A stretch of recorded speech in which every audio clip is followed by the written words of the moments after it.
എന്നാലും നീ ഇല്ലായിരുന്നെങ്കിൽ ഞാൻ എന്ത് ചെയ്തേനെ? എന്ത് ചെയ്താനെ? അറിയില്ല. ആ ദേ, നീ മുല്ലപ്പൂടി ചൂടപ്പോ നല്ല ഭംഗിയുണ്ടോ? ഒന്ന് പോടുന്നു. നീ ഇത് പറ, നമ്മുടെ ഫസ്റ്റ് നൈറ്റ് അങ്ങനെ ഉണ്ടായിരിക്കും? അതല്ലേ ഇപ്പൊ നടക്കാൻ പോണ? അതല്ലെന്ന്, നമ്മുടെ കല്യാണം കഴിഞ്ഞിട്ടുള്ളത്. ഓ അത് ഞാൻ റിസപ്ഷനൊക്കെ കഴിഞ്ഞ് ഞാൻ ഡ്രസ് മാറി നേരെ റൂമിലെത്തി ഒരു ബ്ലൂ ചെക്ക് ഷർട്ടും സെയിം കര കൊണ്ടുപോയി കൊടുത്ത്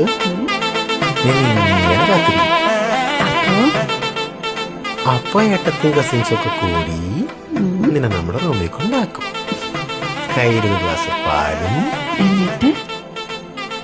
എന്നിട്ട് ഞാൻ പോയി കഥ കടയ്ക്കും. അടച്ചിട്ട് രണ്ടുപേരും വീട്ടിലിരിക്കും.